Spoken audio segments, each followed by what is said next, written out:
noticed in my notes that I actually included my name so I could remember, how to tell you who I am. I'm Pam, and I've been here a number of years, but I'm a student, a practitioner like you are, and I have questions. If you remember last week, Daishin told us this is an important part of practice, to have questions. So I'm going to indulge in that. I have questions about hope. I've had questions about hope for a long time. And there are some wise teachers in Buddhism who have some pretty brutal things to say about hope. Pema Chodron says, "You must be hopeless." She gets right to the point. In her book, When Things Fall Apart, she says, as long as we're addicted to hope, we continue to suffer. She sees hope and fear kind of like twins. So when one appears, the other always appears with it. And they both derive from a sense of lack, of poverty. And hope, she says, robs us of the present moment. We use it as an escape, a source of comfort or a distraction. So there's another tough woman teacher, Charlotte Joko Beck, in her book, Everyday Zen. She says very much the same thing. She says she has a chapter on hopelessness, in fact.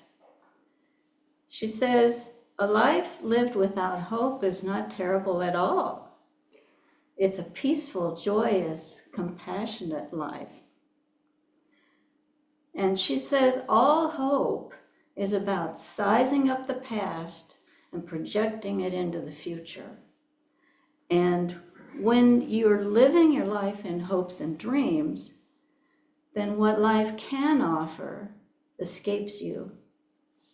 You're clinging in vain to hopes while missing the opportunity in front of you. And she says, when we let go of hope, you get your life. You get your life. And they're not the only ones. There are many Buddhist teachers who talk about this. And this because hope is often tied into desire and craving, which is the prime cause of suffering in Buddhist teaching. So the teacher, Joan Halifax, she says, ordinary hope is based in desire, wanting an outcome that may well turn out to be different than what actually happens. And someone who hopes in this way, you have hope on this side, there's always an expectation hovering in the background. And it's a shadow of fear, the fear that your wishes will not come true. And this kind of hope, she says, is a subtle expression of fear and a form of suffering. So there's another teacher, Oren J. Sofer. He's out of Spirit Rock Meditation Center. He says, ordinary hope directs this longing for happiness that all of us have and directs it in an unskillful way. It places our well-being on an uncertain, unreliable, imagined future that's beyond our control. And that feeds craving and fixation. And when our wished-for outcome doesn't happen, we're crushed. Sofer experienced this himself. In his 30s, he had a chronic illness that seemed to have no answer. And he said, with each new doctor, each new treatment, his hopes would soar and then crash down in despair when it failed to deliver the results. So many of us have experienced this. I know, because we're human. You can spend all your efforts towards something you're hoping for, sometimes for years, sometimes for decades. You put all your effort into it and all your intellect and abilities toward it. And you even think you're getting somewhere. You think you're making progress. You think you're almost there to the end. And then, bam, it's like swiped away in an instant. And it comes crashing down around you. And then at first, you're just kind of stunned. You're immobilized. You might even be depressed for a while. But then you start looking for a new hope. One that's a little smaller than the one that you had before. But, you start putting all your effort into that. And when that becomes unattainable, then you look for a little smaller one, until you're just holding some ragged scrap of hope in your hand. And, my dear friend Robert used to paraphrase Dylan Thomas. He said, "We rage against the dying of hope." So is there something about this that makes you a little uncomfortable? I mean, a little squirmy? Don't we need hope? Dostoevsky said, "To live life without hope is to cease to live." And what about all these inspirational songs and slogans like, "We shall overcome. A change is going to come. I have a dream. Yes, we can." Should we really be hopeless? It's easy to be hopeless in this world. There's 100 million refugees in the world. There's conflict everywhere. Famine, cruelty, climate change, poverty, racism. It's a mess out there. Life expectancy in the United States around the turn of the century, around 2000, life expectancy started to go down. For the first time since World War II, it had been making a steady climb. And then it just started to droop. And one of the reasons for that is what people call deaths of despair. This is drug overdoses, alcoholism, suicide, gun deaths. We have this intuitive sense that despair and apathy is not an enlightened path. It can't be. So, on the other hand, Zen Master Keizan Jokin, our Dharma granddad, said, "Do not find fault with the present." What do we do with that? What do we do with that? According to a scripture collection from the Pali Canon, it's the Anguttara Nikaya, the Buddha taught there are three kinds of people in the world. There's the hopeless. The hopeful.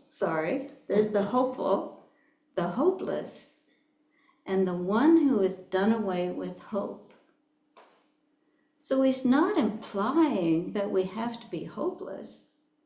But what is this third alternative? What the heck does that mean? So if you're listening carefully, and I know you are, Joan Halifax and Oren Sofer both used the phrase ordinary hope when they were talking about the negative side of hope. Sofer said that he learned, during this difficult period in his 30s, where he's struggling with chronic illness, he learned the difference between hope that's based in craving and what he describes as the steady energy of wise aspiration. He points out to us, the Buddhist teaching is fundamentally hopeful. It's like there's a reliable way to release ourselves from suffering, to maybe liberate other people from suffering, to mitigate harm, and to make the world better. But that's hopeful. And this longing for happiness that we all have, unlike ordinary hope that directs it in an unskillful manner, he says Buddhism channels this in a skillful way. And he says it starts with this concept of saddha, which is like faith or conviction. This is your confidence in the path. It's this intuitive sense that there's something worthwhile in this, that there's something worthwhile about being alive, and that inner freedom is available for each of us. When Halifax talks about wise hope, she says this is facing the world realistically, seeing things as they are, including the truth of suffering, but including the truth that we have the capacity to transform it. You notice she doesn't say the wish or the, even the conviction. She says the truth that we have a capacity to transform it. This is one of the Four Noble Truths. She says you have to start with a realization. And that realization is we don't know what will happen. We don't know. Whether you're, wildly optimistic or despairingly hopeless, you don't know what's going to happen. You don't know. And that's the place where this kind of hope comes alive. It's, as she describes it, the spaciousness of uncertainty. Once you have that not knowing, that uncertainty, it clears out a space for wise hope. Now, you might remember that last week, Daishin told us how fruitful doubt is, uncertainty. This is fertile ground in our practice. And not knowing, right? It may look like a field full of manure, but anything can grow there. We just don't know. So Keizan Jokin, grandfather Jokin, he invites us to see it all and to not run screaming for the hills from it. To see it for what it is, and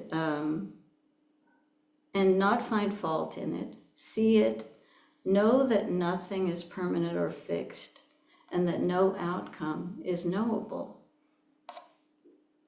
There was a man called Rudolf Barrow.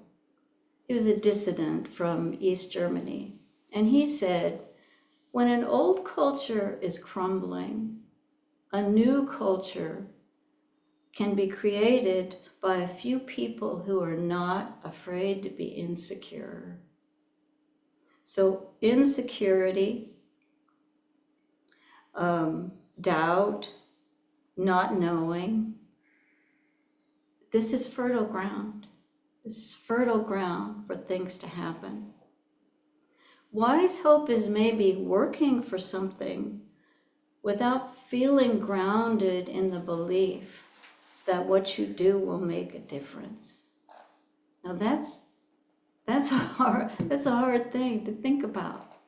To work for something without being grounded in the belief that your actions are going to make a difference. feeling groundless might actually increase your ability to work towards something together better, because you're free of that fear.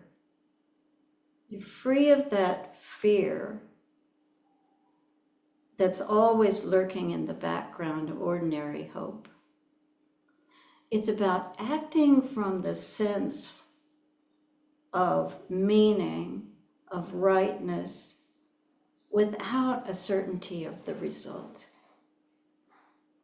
You know, I do volunteer work in a couple of state prisons, and I meet with Buddhist groups in these prisons.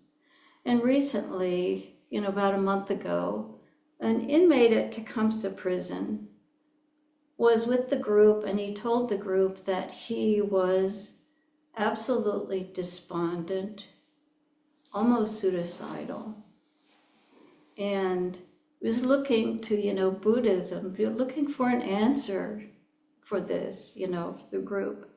He had been working for years toward this, to do things and create a record that would allow him, when he goes to the parole board, to show them that, he's rehabilitated, that he's changed, that he's ready for life on the outside.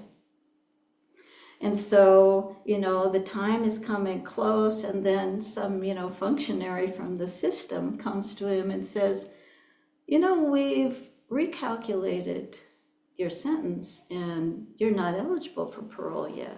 It's going to be another couple years. And he just crashed.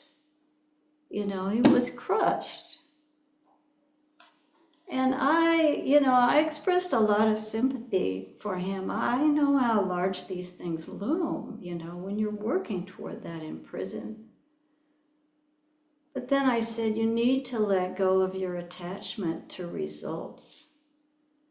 And I was surprised that he was visibly relieved. He got it right away. And I asked him a little later, I said, all these things that you've been doing, have they been of benefit to you personally? And he said, well, yeah, I guess they have. I said, have they been of benefit to other people around you? And he said, yeah, I think they have. And I said, you need to act, take your actions for their own sake. So this is, this brings to mind Václav Havel. He was a poet and a dissident in Soviet-era Czechoslovakia. He eventually became the first president of Czechoslovakia after the fall of the Soviet Union. Remarkable man. And he had a lot to say about hope. He said, hope is not the same thing as optimism. It's not the conviction that something will turn out well, but it's the certainty that it makes sense regardless of how it turns out. And this is really similar to what Thomas Merton said, the Catholic mystic, in writing a letter to a friend. He said, do not depend on the hope of results. You may have to face the possibility that your work will appear worthless and even achieve no result at all, or even worse, achieve results that are the opposite of what you intended. As you get used to this idea, he says, so, here's his message, get used to this. Get used to this idea. And as you get used to this idea, you start more and more to concentrate not on the results, but on the value, the rightness, the truth of the work itself. This is embracing hopelessness. It's embracing it. Sister Clear Grace said, the Buddha directs us to a path that is wishless or without expectation. And it's from this space, again, she uses this image of space that Joan Halifax used. It's from this space that we're able to create and be the hope we wish to see. I'll return to Václav Havel. He said, hope is a dimension of the soul. It's an orientation of the spirit. It transcends the world that we're experiencing and is anchored somewhere beyond its horizon. Somewhere out there over the hill where we can't see, we can't know. This kind of hopelessness is liberated from results, giving up outcomes, and doing what feels right rather than, what may be effective. And it has its gifts, the gifts of hopelessness. Number one is free of fear. If you're unburdened from strong emotions like fear and frustration and despair, you can experience real clarity and energy. There's nothing that kills energy faster than strong emotions. Another gift is connection. Part of the meaning of working towards something bigger than yourself, something even that seems hopeless, is the joy of connecting with others who are working toward the same thing. Joy is available in these relationships. Merton mentions relationships to people in his letter to his friend. Another gift is patience. Once you abandon the pursuit of effectiveness, your anxiety fades. And when your anxiety fades, patience comes in. That's a blessing. We gain the wisdom to meet life and respond to challenges without betting on fantasy. And it is gambling. It's like the house always wins, right? And then you gain equanimity, having a balanced mind that can see the bigger picture, a calm and objective mind that's open to different points of view. Once you're open to different points of view, you can begin to see different avenues that can be taken for your actions. We have to understand that we don't choose the circumstances of our life, and we don't control the results of our actions. But we also have to understand that our actions do have results. And so what we do and say right now, how we respond, it matters. You can't predict the difference that your efforts might make to someone, somewhere, someday down the road. You can't know how your actions now even affect the people that they touch. So you have to do things for the long term. You have to do what feels right and do it for the long term. And this wise hope is a stable outlook that starts from where we are. It acknowledges the reality of what's happening. And it also assesses our internal resources for responding. This is really important, to be able to clearly assess, okay, do I have the internal resources to do something now? Sometimes you do, sometimes you don't. You have to be able to see that. But this practice, wise hope, is the foundation of the path. This is the foundation of the Bodhisattva vows, which we're, going to chant in a couple minutes. But think about those vows. They're impossible. They're hopeless, right? And yet we make them. We make the vows. The compassionate wish to liberate all beings, including yourself, from suffering. It's impossible, but we can hold this potential for liberation in our hearts, even as we're moved by the mess and suffering, the world in front of us. So I'm thinking that this is the way that we can be the one who has done away with hope.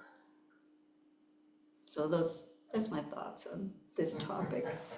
Thank you.